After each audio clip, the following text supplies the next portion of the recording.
नमस्कार इंदौर, आप देख रहे हैं अभय न्यूज का 9 अप्रैल शनिवार का बुलेटिन। मैं हूं आपके साथ आकांक्षा पिवाल। आइए देखते हैं शहर की खास खबरें।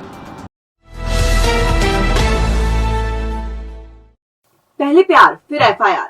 जी हाँ, आपने प्यार के बाद शादी की गुड न्यूज तो सुनी होगी, देखी होगी, लेकिन ऐसा ही एक मामले में पहले प्यार तो हुआ, लेकिन शादी होने से पहले ही एफआईआर हो गई। इससे खफा युवक इंतकाम की आग में इतना अंधा हो गया कि अश्लील वीडियो बनाकर युवती को ब्लैकमेल करने लगा। वो लगातार युवती और उसके परिवार पर शादी के लिए दबाव बनाता रहा। पीड़िता की शिकायत पर आईटी एक्ट के तहत पुलिस ने प्रकरण दर्ज कर लिया है। इंदौर के भंवरकुआं थाना क्षेत्र के त्रिवेणी नगर में रहने वाली युवती का फेसबुक पर उज्जैन जिले की बड़नगर तहसील में रहने वाले युवक कृष्णपाल सिंह चौहान से पहले परिचय हुआ। फिर ये कहानी इश्क तक पहुंच गई। खुद को ट्रांसपोर्ट कारोबारी बताकर चौहान ने पीड़िता से सोशल मीडिया पे दोस्ती की।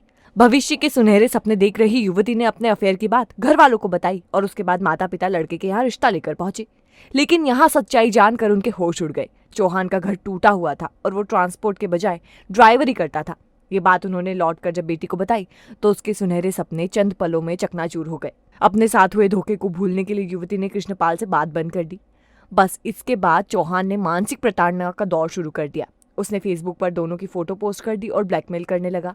इतना ही नहीं, फेसबुक पोस्ट में उसने युवती को अपना जीवन साथी तक बता दिया। इधर पीड़िता ने पुलिस को बताया कि आरोपी ने उसका और मेरा फोटो फेसबुक पर डालकर रिश्तेदारों को टैग किया और कहा कि उन दोनों की शादी करवाए। युवती की उम्र 28 वर्ष है तो आरोपी की उम्र 35 साल है। मामले में फरार चल रहे युवक के फोटो भंवरकुआं थाना पुलिस ने जारी किए हैं। एक ये मुकदमा दर्ज हुआ है भंवरकुआं थाना क्षेत्र में, जिसमें एक आरोपी है जो उज्जैन जिले के हिंगोरिया थाना क्षेत्र का रहने वाला है। इसने अपनी एक्स जो शादी की बात हुई होगी इनसे, उसके साथ उसने अपना फोटो फेसबुक पे शेयर किया था और उसके लिए उसने पत्नी की तरह शब्द यूज किए थे और उसको कुछ सेट करके पैसे की मांग भी की थी। पुलिस ने तत्परता से इसमें कार्रवाई करते हुए अपराध पंजीयन किया और आरोपी को भी उज्जैन जिले से जाके पुलिस गिरफ्तार कर लाई है और उसे न्यायालय के माध्यम से जेल भेज दिया गया। मोती तबेला में गली में पानी का टैंकर खड़े करने की बात को लेकर हुए विवाद में 4 लोगों ने निगम कर्मी के गले में चाकू मारकर गंभीर रूप से घायल कर दिया। पुलिस ने केस दर्ज कर जांच शुरू की है। दरअसल घटना रावजी बाजार थाना क्षेत्र के मोती तबेला गली नंबर 1 की है, जहां निगम कर्मी द्वारा पानी का टैंकर खड़े करने को लेकर पड़ोस में रहने वाले जायसवाल परिवार से विवाद हो गया। विवाद बढ़ने पर विजय जायसवाल, बंटी जायसवाल, बंटी की पत्नी और रामनारायण जायसवाल ने निगम कर्मी रोहित उर्फ मोन्टू गवली पर हमला कर दिया और गले पर चाकू मार दिए। गंभीर घायल रोहित को अस्पताल में भर्ती करवाया गया, जहां उसकी हालत नाजुक बनी हुई है। मामले में पुलिस ने आरोपियों को गिरफ्तार कर लिया है। उसमें मोती तबेला गली नंबर 1 में रास्ते को लेकर, रास्ते पे एक टैंकर खड़ा हुआ था, उसको लेकर बातचीत हुई थी, विवाद हुआ था, जिसमें रोहित गवली और मोनू गवली है, जिसको गले में चाकू की चोट आई है और जो इलाजरत है। इसमें जिन्होंने मारा है वो विजय जायसवाल, बंटी जायसवाल और उनके पिता रामनारायण जायसवाल और एक बंटी की पत्नी भी है। 4 लोगों को आरोपी बनाया गया।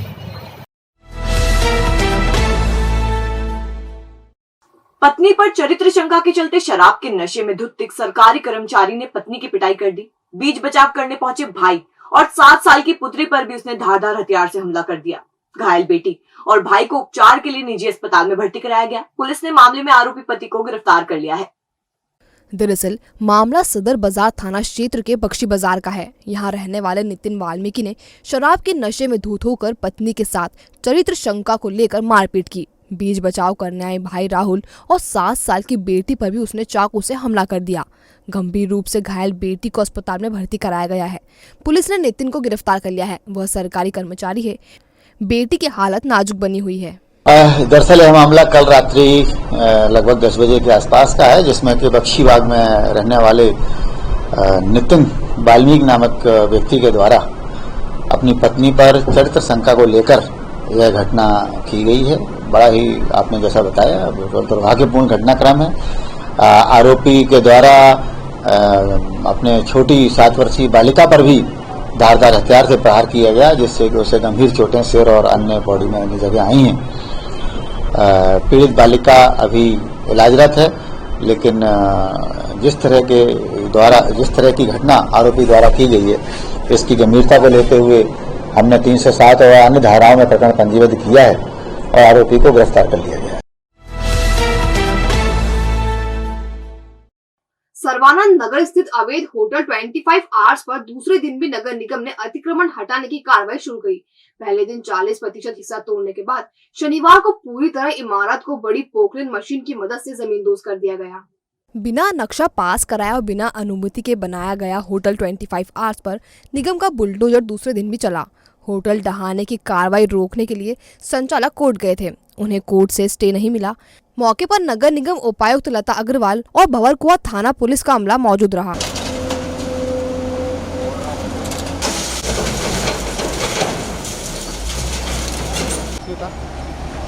ये सर्वानंद नगर की भूमि है।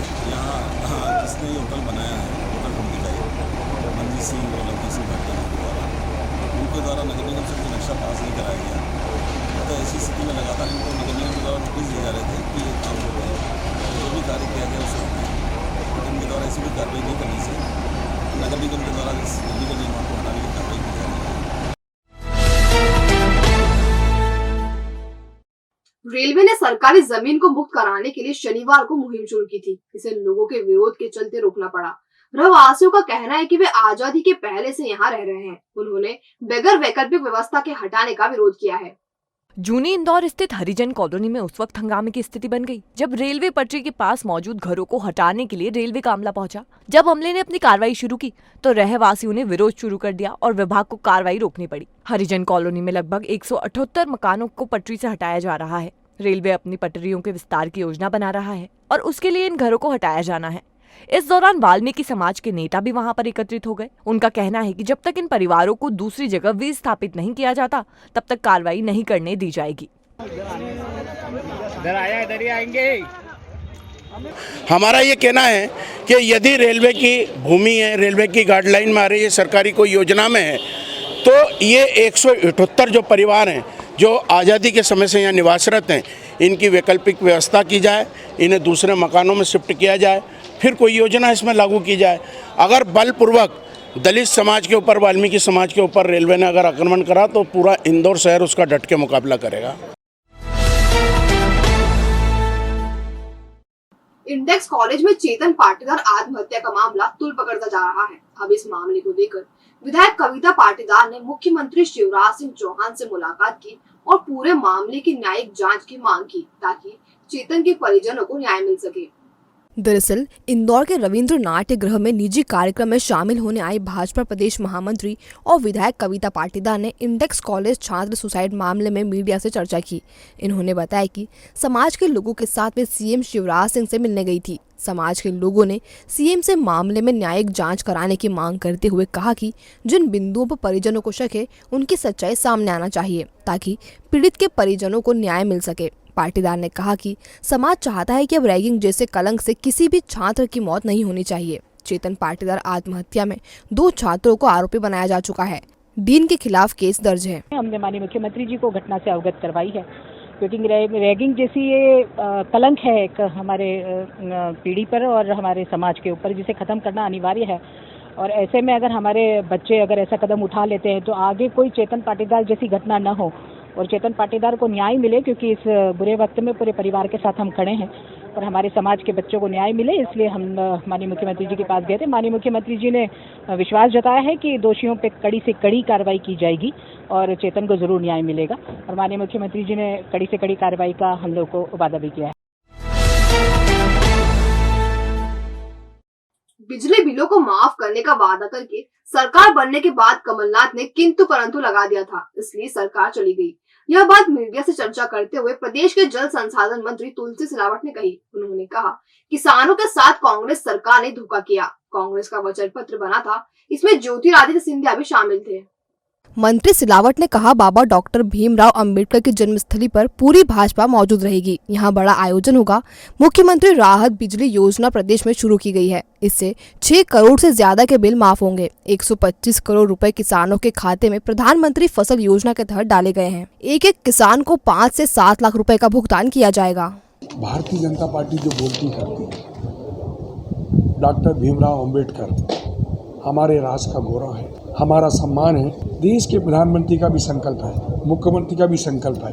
आप जो उनकी जन्मस्थली है उनका विकास और प्रगति भारतीय जनता पार्टी के नेतृत्व में, मुख्यमंत्री शिवराज जी के नेतृत्व में हुई है।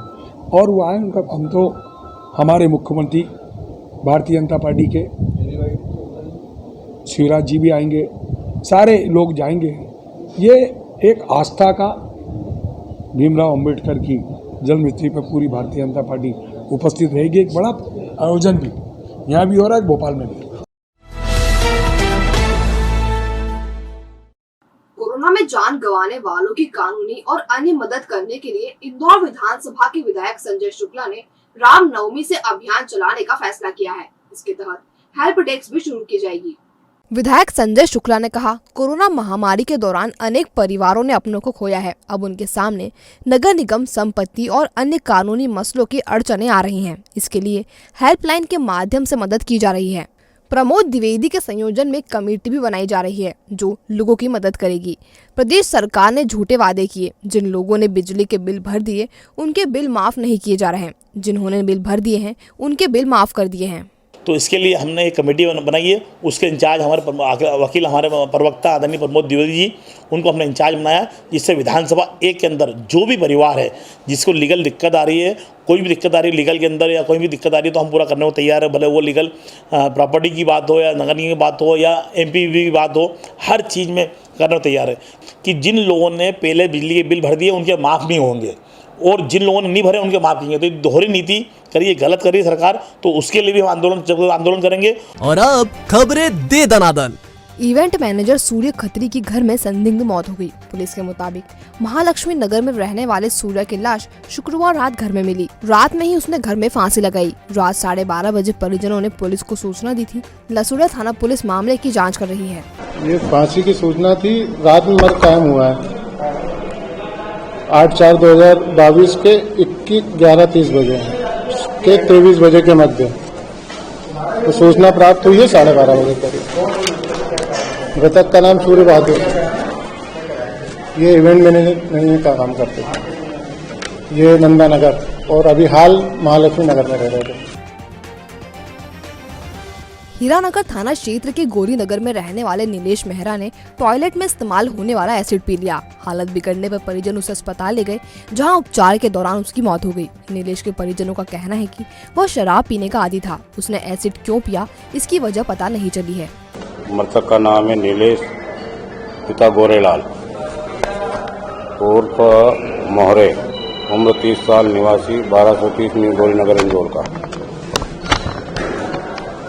ये दिनांक 7/4/22 को 21:15 बजे एसिड पीने से एमआईएच भर्ती हुआ था। इलाज के दौरान इसके कल दिनांक 8/4/22 को मृत्यु हो गई। तो आपने देखा अभय न्यूज का आज का बुलेटिन। अगर खबरों को लेकर आपके पास कोई फीडबैक हो तो हम तक जरूर पहुंचाएं। कल फिर मिलेंगे नए बुलेटिन के साथ। नमस्कार।